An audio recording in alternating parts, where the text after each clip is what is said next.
السلام علیکم ورحمۃ اللہ وبرکاتہ۔ الحمدللہ نحمده ونستعینه ونستغفره ونؤمن به ونتوکل علیہ ونعوذ باللہ من شرور انفسنا ومن سیئات اعمالنا من يهده الله فلا مضل له ومن يضلله فلا هادي له ونشهد أن لا إله إلا الله وحده لا شريك له ونشهد أن سيدنا ونبينا ومولانا محمدا عبده ورسوله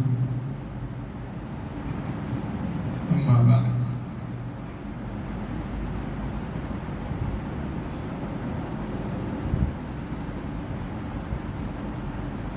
أعوذ بالله من الشيطان الرجيم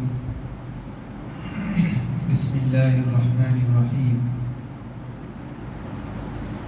أفرأيتم الماء الذي تشربون أأنتم أنزلتموه من المزن أم نحن المنزلون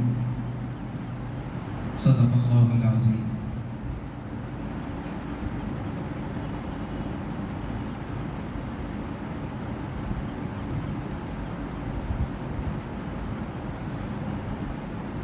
معزز سامعین اکرام،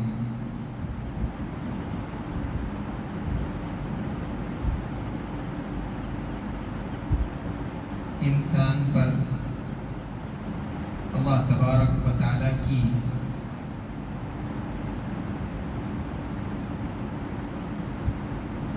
انگنت نعمتیں ہیں۔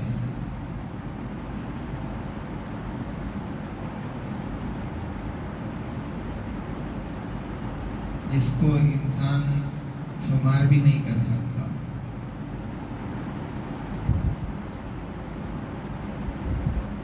صبح شام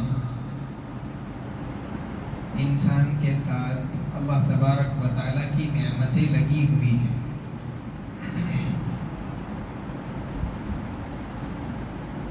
کوئی انسان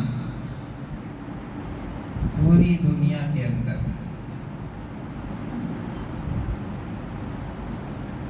ایسا نہیں ہے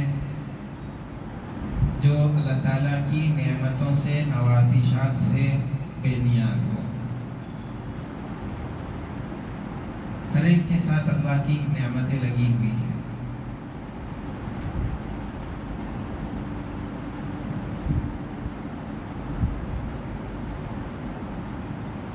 اور انسان کے وجود کے اندر، اس کے بدن، اس کے جسم کے اندر بھی بہت ساری نعمتیں اللہ کی موجود ہیں۔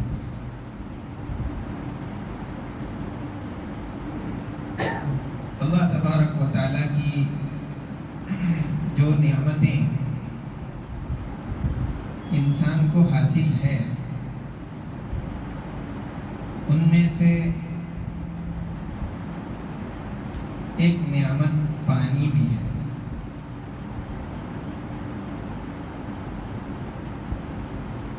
یہ اللہ تبارک و تعالیٰ کی ایک بہت بڑی نعمت ہے۔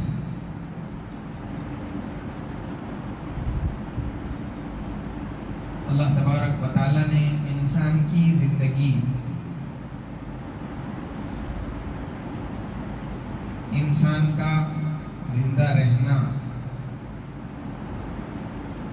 اس کے ساتھ میں جوڑے رکھا ہے۔ انسان کی بہت ساری ضرورتیں، کائنات کا جو نظام ہے، اس میں سے اکثر چیزوں کو اللہ تبارک و تعالیٰ نے پانی کے ساتھ میں غیر معمولی طریقے پر جوڑ رکھا۔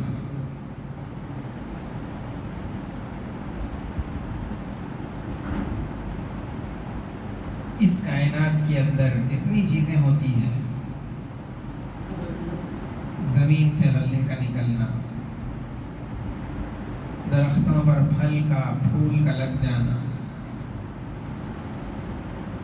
اور انسانوں کی پیاس کا بجھنا، انسانوں کی روزی روٹی کا انتظام، یہ سب چیزیں پانی کے ساتھ میں مربوط ہیں اور جوڑی ہوئی ہیں. اور پھر اس نعمت کے ہر جگہ پر پہنچانے کے لیے اللہ تبارک و تعالیٰ نے مختلف انتظامات بھی کر رکھے ہیں،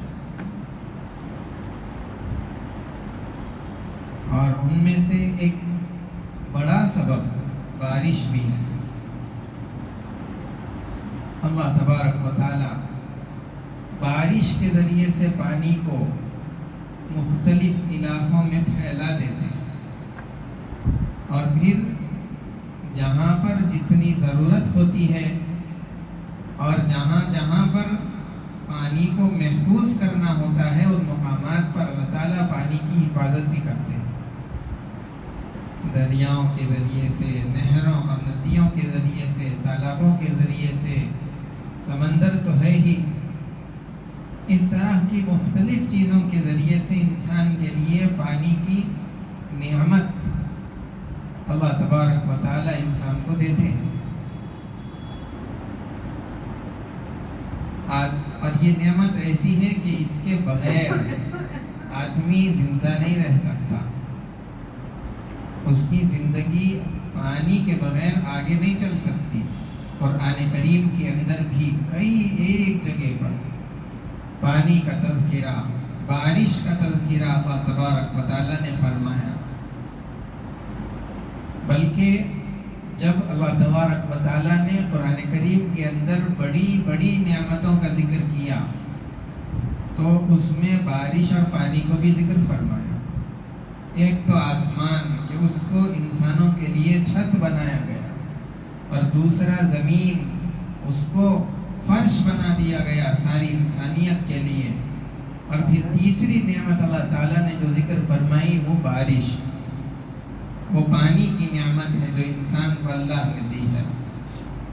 تو پانی کی نعمت اور بارش کی نعمت یہ اللہ تعالیٰ کی بڑی نعمتوں میں سے ایک نعمت ہے جو انسان کو اللہ نے عطا فرمائی ہے. قرآن کریم کے اندر اللہ تبارک و تعالیٰ نے فرمایا افرأیتم الماء الذی تشربون، کیا اس پانی کو نہیں دیکھتے جو تم پیتے ہو؟ کیا اس کو تم نے آسمان سے اتارا یا ہم اس کے اتارنے والے ہیں؟ اور دوسری آیت میں اللہ تبارک و تعالیٰ فرماتے ہیں وَهُوَ الَّذِي أَرْسَلَ الرِّيَاحَ بُشْرًا بَيْنَ يَدَيْ رَحْمَتِهِ وَأَنزَلْنَا مِنَ السَّمَاءِ مَاءً طَهُورًا. بارش کے آنے سے پہلے ٹھنڈی ہوائیں چلتی ہیں جس کو آدمی محسوس کر کے، ان ہواؤں کو دیکھ کر کے آدمی یہ محسوس کر لیتا ہے اور اندازہ لگا لیتا ہے کہ اب بارش ہونے والی ہے. ان ہواؤں کا تذکرہ بھی اللہ تعالیٰ نے اس آیت کے اندر فرمایا کہ خوشخبری بارش کی آنے سے پہلے ٹھنڈی ہوائیں اللہ تبارک و تعالیٰ بھیجتے ہیں اور پھر آسمان سے بارش برسا دیتے ہیں. اور بارش کا مقصد لِنُحْيِيَ بِهِ بَلْدَةً مَيْتًا، جو زمین کاشتکاری کے قابل نہیں رہی، بنجر ہو گئی، بیکار ہو گئی، آسمان سے پانی اور بارش کے نازل کرنے کے بعد میں اللہ تعالیٰ اس زمین کو دوبارہ زندہ کر دیتے ہیں اور اس کے اندر کاشتکاری کی قابلیت، صلاحیت دوبارہ پیدا فرماتے ہیں. اور ایک جگہ پر اللہ تبارک و تعالیٰ نے اسی طرح کا مضمون فرمایا وَيُنَزِّلُ مِنَ السَّمَاءِ مَاءً فَيُحْيِي بِهِ الْأَرْضَ بَعْدَ مَوْتِهَا، زمین کے بنجر ہو جانے کے بعد پانی کے نازل کرنے کے ذریعے سے اللہ تعالیٰ اس زمین کو دوبارہ کاشتکاری کے قابل بناتا ہے. الغرض اللہ تبارک و تعالیٰ آسمان سے جو بارش نازل فرما رہے ہیں اور جو پانی کی نعمت ہم کو عطا فرما رہے ہیں، یہ اللہ تبارک و تعالیٰ کی بہت بڑی نعمتوں میں سے ایک نعمت ہے. کتابوں کے اندر یہاں تک لکھا گیا کہ آسمان سے جب بارش برستی ہے تو ہر قطرے کے ساتھ میں اللہ تعالیٰ ایک فرشتے کو بھیجتے ہیں. ہر قطرے کے ساتھ ایک فرشتہ ہوتا ہے جو اس قطرے کو اس جگہ پر گراتا ہے جہاں پر اللہ تبارک و تعالیٰ نے حکم فرمایا ہو. یہاں تک کہ بارش کا انتظام اللہ تبارک و تعالیٰ کرتے ہیں۔ اللہ کے رسول صلی اللہ علیہ وسلم کے زمانے میں ایک مرتبہ آپ جمعے کا خطبہ دینے کے لیے ممبر پر تشریف فرما تھے، خطبہ ارشاد فرما رہے تھے۔ ایک آدمی درمیان میں کھڑا ہوا اور آیا اور کھڑا ہو کر کے اس نے اللہ کے رسول صلی اللہ علیہ وسلم سے کہا، اے اللہ کے نبی، مدینے کے اندر اور اطراف میں ہماری زمین میں بارش نہیں ہو رہی، جس کی وجہ سے قحط پڑ گیا، ہمارے درخت پودے سب سوکھنے لگے اور جانور پیاس کی وجہ سے پانی نہ ہونے سے مرنے لگے اور انسان بھی پانی نہ ہونے کی وجہ سے بے چین ہے۔ آپ دعا کر دیجئے کہ اللہ تعالیٰ بارش نازل فرمائے۔ حضرت انس رضی اللہ تعالیٰ عنہ جو اس حدیث کے راوی ہیں وہ فرماتے ہیں کہ جس وقت اس آدمی نے یہ درخواست اللہ کے رسول صلی اللہ علیہ وسلم سے کی، اس وقت آسمان میں بادل کا ایک چھوٹا سا بھی ٹکڑا نہیں تھا۔ اللہ کے رسول صلی اللہ علیہ وسلم نے اس کی فریاد سنی، ہاتھ اٹھائے اور آپ نے دعا فرمائی، اللہم اسقنا، اے اللہ بارش نازل فرمائیے۔ پھر اس کے بعد میں صحابہ فرماتے ہیں خطبہ ختم ہو گیا، نماز جمعے کی ادا کر دی گئی، اور جیسے ہی اللہ کے رسول صلی اللہ علیہ وسلم ابھی دعا کے اندر آپ کے ہاتھ اٹھے ہوئے تھے، دور سے بادل کا ٹکڑا آتا ہوا نظر آیا، اور جب نماز ختم ہوئی صحابہ مسجد سے باہر نکلے، بارش برس رہی تھی۔ اللہ کے رسول صلی اللہ علیہ وسلم کی دعا اللہ تبارک و تعالیٰ نے قبول فرمائی، اور پھر ایک ہفتہ بارش ہوتی رہی۔ جب اگلا جمعہ آیا، اللہ کے رسول صلی اللہ علیہ وسلم اسی طریقے سے ممبر پر کھڑے ہوئے آپ خطبہ ارشاد فرما رہے تھے، اور اس دوران ایک دوسرے صاحب آئے اور انہوں نے کہا کہ اللہ کے نبی، اب بارش کی وجہ سے مخلوق پریشان ہے اور ہماری فصلیں اور ہمارے درخت سب خراب ہو رہے ہیں، اور انسان بھی گھر منہدم ہو گئے، راستے خراب ہو گئے، سب کچھ پریشان حال چل رہا ہے، آپ دعا کیجئے کہ اللہ تبارک و تعالی بارش کو روک دے۔ اللہ کے رسول صلی اللہ علیہ وسلم نے دعا فرمائی، اللہم حوا علینا ولا علینا، اے اللہ اس بارش کو ہمارے اطراف میں نازل کیجئے، اطراف میں برسائیے، اور ہم پر اس بارش کو مت برسائیے۔ اللہم علی الاکامی والآجامی والضرابی وبطون الاودیۃ ومنابت الشجر، پہاڑوں پر، ٹیلوں پر اور کھائیوں میں، اور جہاں پر پودے اور درخت اگنے کی جگہ ہیں ان جگہوں پر بارش کو نازل فرمائیے، ہم پر نازل مت فرمائیے۔ حضرت انس رضی اللہ تعالیٰ عنہ کہتے ہیں اللہ کے رسول صلی اللہ علیہ وسلم نے جب یہ دعا فرمائی تو ہم صحابہ دیکھ رہے تھے کہ بادل مدینے کے اوپر سے ہٹنا شروع ہو گیا، اور پھر منظر ایسا قائم ہوا جس طریقے سے آدمی کے سر پر تاج ہوتا ہے، ایسے ہی مدینہ بیچ میں اور ابر اطراف میں تاج کی طرح سے مدینے کو گھیرا ہوا تھا۔ اللہ کے رسول صلی اللہ علیہ وسلم کی دعا کی برکت سے اللہ تبارک و تعالیٰ نے مدینے سے بارش کو دور کر دیا، اور پھر صحابہ کے مسجد سے نکلنے تک دھوپ مدینے کے اندر آ گئی۔ تو بارش یہ اللہ کی نعمت ہے، لیکن جب حد سے زیادہ ہو جائے تو پھر رحمت کے بجائے زحمت بنتی ہے۔ اسی لیے ایک مقدار میں بارش کا نازل ہونا اور پانی کا انسان کے لیے مہیا ہو جانا، یہ اللہ تبارک و تعالیٰ کی بہت بڑی نعمت ہے۔ اللہ کے رسول صلی اللہ علیہ وسلم جب آپ بادل کو آتا ہوا دیکھتے، حضرت اما جان عائشہ رضی اللہ تعالیٰ عنہ فرماتی ہیں کہ اللہ کے رسول صلی اللہ علیہ وسلم کے چہرے کا رنگ بھی بدل جاتا، موسم کے بدلنے کے ساتھ حضور کی کیفیت بھی تبدیل ہو جاتی، آپ بے چین ہو جاتے، کبھی گھر کے اندر ٹہلتے، کبھی باہر نکل جاتے، کبھی آگے کو جاتے، کبھی پیچھے کو آتے، کبھی پریشان ہونے لگتے، آپ کے چہرے سے یہ کیفیت ظاہر ہوتی تھی۔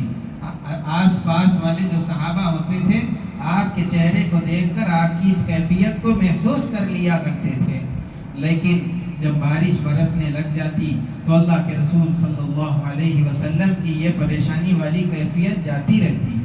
حضرت اما جان عائشہ رضی اللہ تعالیٰ عنہ نے جب حضور پاک صلی اللہ علیہ وسلم کی یہ کیفیت دیکھی تو آپ سے پوچھا کہ یہ کیا بات ہے؟ جب بادل آتا ہوا دیکھتے ہیں تو پریشان ہو جاتے ہیں، لیکن جب بارش ہونے لگتی ہے تو مطمئن ہو جاتے ہیں۔ اللہ کے رسول صلی اللہ علیہ وسلم نے فرمایا کہ جب بادل کو آتا ہوا دیکھتا ہوں تو مجھے یہ خیال ہوتا ہے کہ کہیں یہ بادل اسی طرح سے نہ ہو جو قوم عاد کے اوپر بھیجا گیا تھا۔ ان لوگوں نے بھی یہ کہا تھا کہ اب بادل آ رہا ہے، اب یہ بادل ہم پر بارش برسائے گا، حالانکہ اس کے اندر ان کے لیے اللہ تعالیٰ نے عذاب بھیجا تھا، جس کو ان لوگوں نے اپنے لیے رحمت سمجھا، اپنے لیے بارش انہوں نے سمجھی تھی۔ اس میں سے اللہ تعالیٰ نے ان پر عذاب اور انگار آگ ان کے اوپر نازل فرمائی تھی۔ تو یہ بادلوں کو دیکھ کر کے اللہ کے رسول صلی اللہ علیہ وسلم کی کیفیت، آپ کی طبیعت بے چین اور بے قرار ہو جاتی، لیکن جب بارش نازل ہونے لگتی، بارش برسنے لگتی، بارش شروع ہو جاتی تو اللہ کے رسول صلی اللہ علیہ وسلم کی وہ کیفیت ختم ہو جایا کرتی تھی۔ بارش کے برسنے کے وقت میں اللہ کے رسول صلی اللہ علیہ وسلم کا معمول تھا، آپ دعا کا اہتمام کرتے، اللہم صیبا نافعا، اے اللہ یہ نفع والی بارش ہم کو عطا فرمائیے۔ بارش کے نازل ہونے کے وقت میں اللہ کے رسول صلی اللہ علیہ وسلم اس دعا کو پڑھتے تھے۔ بارش اگر زیادہ ہو جائے تو میں نے بتایا اللہ کے رسول صلی اللہ علیہ وسلم نے دعا سکھلائی، اللہم حوالینا ولا علینا، اللہم علی الاکامی والآجامی وبطون الاودیۃ ومنابت الشجر۔ جب بارش حد سے زیادہ ہو جائے، جب تالاب بھر کے ابلنے لگے اور ندی اور نہر بھر کر شہروں کے اندر داخل ہو جائے، گھروں کے اندر پانی آ جائے، جو حالات ہندوستان کے اندر ابھی چل رہے ہیں، کئی علاقوں کے اندر، بہار کے اندر ہو، آندھرا کے اندر ہو، ہمارے شہر کے اندر ہو، ان حالات کے اندر آدمی کو ان دعاؤں کا خاص طور سے اہتمام رکھنا چاہیے، اور پھر بارش برسنے کے وقت میں دعائیں قبول ہوتی ہیں۔ اللہ کے رسول صلی اللہ علیہ وسلم نے یہ دعائیں سکھلائی اور آپ نے بتلا بھی دیا کہ تم قبولیت دعا کے اوقات کو تلاش کیا کرو۔ ایک تو جب جہاد کے میدان کے اندر فوجیں آپس میں مل جائیں، اس وقت میں اذان ہوتے وقت میں دعا قبول ہوتی ہے، اور پھر بارش کے برسنے کے وقت میں دعائیں قبول ہوتی ہے۔ دوسری روایت کے اندر اللہ کے رسول صلی اللہ علیہ وسلم نے فرمایا کہ جب اقامت دی جانے لگے اس وقت میں دعا قبول ہوتی ہے، اور جب بارش برسنے لگے اس وقت میں دعا قبول ہوتی ہے۔ ایک مرتبہ اللہ کے رسول صلی اللہ علیہ وسلم کے زمانے میں بارش ہونے لگی، آپ صلی اللہ علیہ وسلم بارش کے اندر چلے گئے، اپنے سر کے اوپر اور اپنے کندھوں پر جو کپڑا، جو چادر اوڑھی ہوئی تھی اس کو نکال دیا، یہاں تک کہ بارش آپ کے سر پر اور آپ کے بدن پر گرنے لگی اور آپ بارش کے اندر بھیگنے لگے۔ صحابہ کرام رضوان اللہ علیہم اجمعین نے آپ کے اس عمل کو دیکھا تو ان سے پوچھا کہ آپ بارش میں کیوں بھیگ رہے ہیں اور آپ نے یہ عمل کیوں کیا؟ اللہ کے رسول صلی اللہ علیہ وسلم نے فرمایا یہ جو بارش، یہ جو پانی آ رہا ہے، یہ سیدھے اپنے پروردگار کی طرف سے ابھی ابھی آ رہا ہے، اسی لیے میں چاہتا ہوں کہ یہ مجھ پر گرے اور میرا بدن اس سے بھیگ جائے۔ الغرض اسی حدیث کی روشنی کے اندر علماء فرماتے ہیں کہ جب ابتدائی بارشیں ہونے لگے تو اس کے اندر بھیگنا مستحب عمل ہے، لیکن اپنی طبیعت کا بھی آدمی کو خیال رکھنا چاہیے، کہیں ایسا نہ ہو کہ بھیگنے کی وجہ سے بخار آ جائے، بیمار پڑ جائے، زکام ہو جائے۔ اس کی وجہ سے اگر ایسا ہوتا ہے تو پھر مت بھیگیں، ورنہ تو یہ ایک مستحب عمل ہے، اگر اس پر کوئی آدمی عمل کرتا ہے تو اس کی وجہ سے اس کو ثواب ملے گا۔ لیکن یاد رکھنی چاہیے، جیسے میں نے بتایا کہ بارش جس طریقے سے یہ اللہ کی طرف سے آنے والی رحمت ہے، ایسے ہی کبھی کبھی یہ ہمیشہ رحمت نہیں ہوتی، بلکہ زحمت بھی کبھی انسانوں کے لیے بنا کر کے، عذاب اور قہر بنا کر کے بھی کبھی اللہ کی طرف سے اس کو بھیج دیا جاتا ہے۔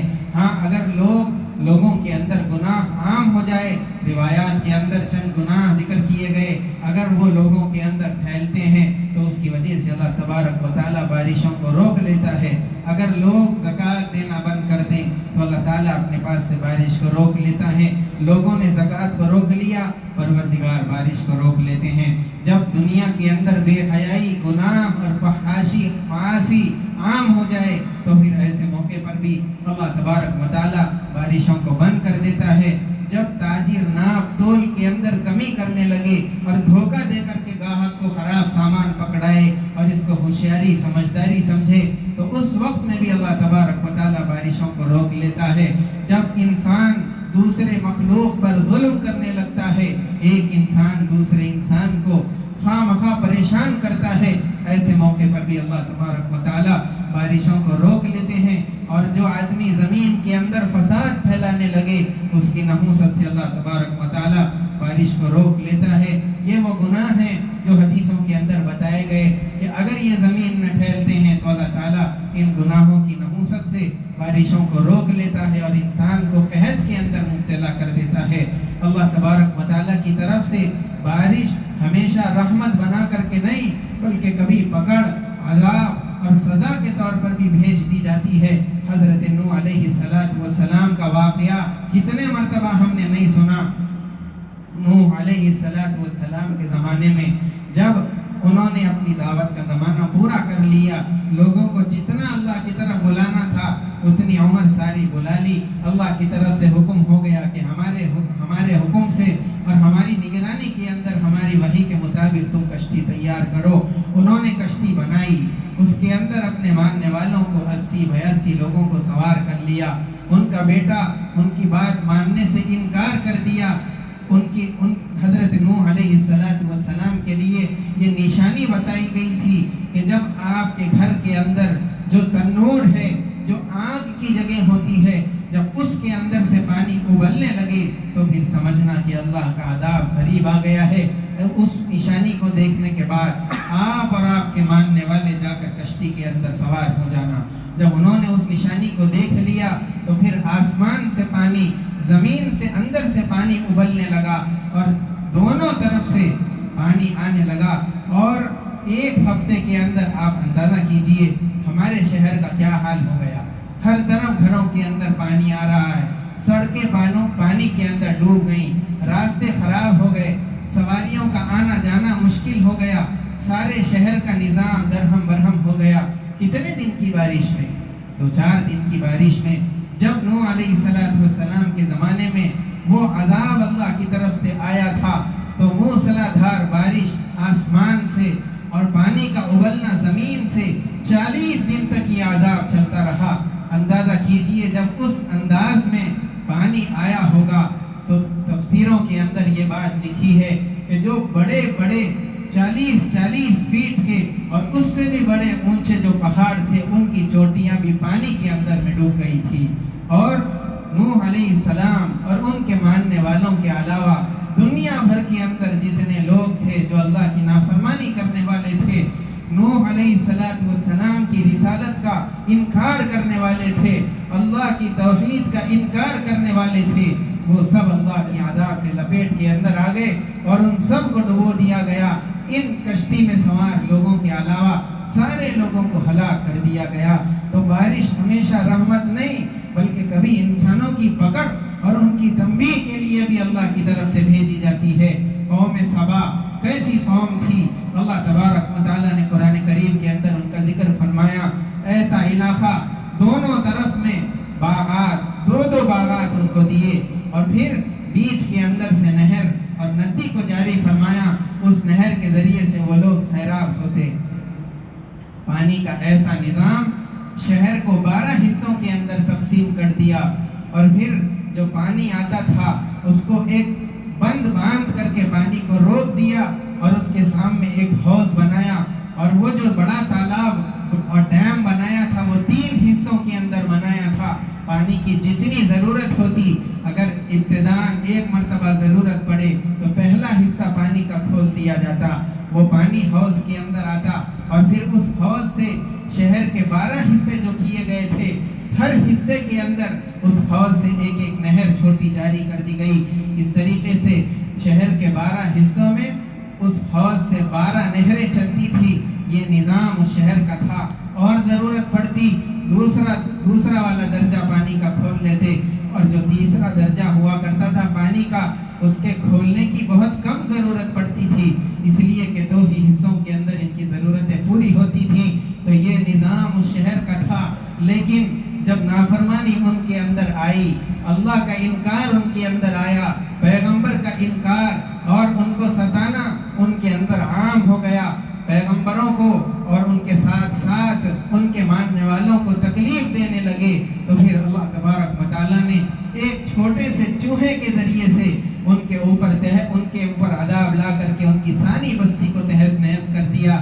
چوہا وہ جا کر کے انہوں نے جو بند باندھی تھی پانی کے سامنے، اس کو سوراخ کرنے لگا، آہستہ آہستہ جب اس میں سوراخ ہوا، پانی اس کے اندر سے رسنے لگا، نکلنے لگا، وہ سوراخ پانی کے بہاؤ کی وجہ سے بڑھتا بڑھتا یہاں تک کہ پوری دیوار منہدم ہو گئی، اور جو رکا ہوا پانی تھا وہ ایک دم پورے شہر کے اندر آ گیا، جس کی وجہ سے سارا شہر تہس نہس ہو گیا۔ جو خوبصورت باغات ان کے شہر کے اطراف میں تھے، اس کا تذکرہ قرآن کریم کے اندر کیا گیا، اور یہ کہا گیا کہ عذاب کے آنے کے بعد میں وہ جو باغات تھے اس کی جگہ پر اللہ تبارک و تعالیٰ نے ایسے باغات اور ایسی زمین بنائی جس کے اندر جنگلی درخت اور بیری والے کانٹی دار درخت اگتے تھے اور بے مزہ پھل اس کے اندر لگتے تھے۔ اس کے علاوہ وہ باغ کسی اور کام کے نہیں تھا۔ تو ہمیشہ اللہ تبارک و تعالیٰ کی جو بارش ہوتی ہے وہ رحمت کے لیے نہیں، رحمت تو ہوتی ہے لیکن اگر حد سے زیادہ ہو جائے تو اس وقت میں وہ انسانوں کی تنبیہ کے لیے، انسانوں کی پکڑ کے لیے اور ان کو متنبع کرنے کے لیے، ان کو ان کی آخرت، ان کا رب یاد دلانے کے لیے، ان کو ان کے دین کی طرف واپس کھینچ کر لانے کے لیے ہوا کرتی ہے۔ اسی لیے ایسے موقعوں پر آدمی کو اپنی عاجزی اور اپنا کمزور ہونا بھی سمجھ میں آتا ہے۔ آج زمانے نے کتنی ترقی کر لی، کتنی ٹیکنالوجی آگے بڑھ گئی، ان سب چیزوں کے ہوتے ہوئے بھی بارش ذرا سا زیادہ ہو جائے تو پھر ساری ٹیکنالوجی اس کے سامنے فیل۔ آدمی سب کچھ ذہن ہوتے ہوئے بھی اپنے کو اللہ کی اس برسات کے سامنے عاجز اور کمزور محسوس کرتا ہے، چاہتے ہوئے بھی وہ کچھ نہیں کر سکتا۔ ایسے موقعوں پر آدمی کو اللہ تبارک و تعالیٰ کی طرف خاص لگاؤ لگانا چاہیے، اپنے گناہوں پر توبہ اور استغفار کرنا چاہیے اللہ تبارک و تعالیٰ کے ساتھ، اور اپنی شریعت کے ساتھ میں آدمی کو اپنا تعلق مضبوط کرنا چاہیے۔ اللہ تبارک و تعالیٰ ہم تمام کو اپنے غصے سے بچائے، اپنی شریعت کا پابند بنائے، اور بارش کی جو نعمت ہے جتنی مقدار میں انسانوں کو چاہیے وہ ہم کو عطا فرمائے۔ وصلی اللہ وسلم علی سیدنا محمد وعلی آلہ واصحابہ اجمعین، وآخر دعوانا الحمدللہ رب العالمین۔ جو حضرات سنت نہیں پڑھے سنت پڑھ لیجیے۔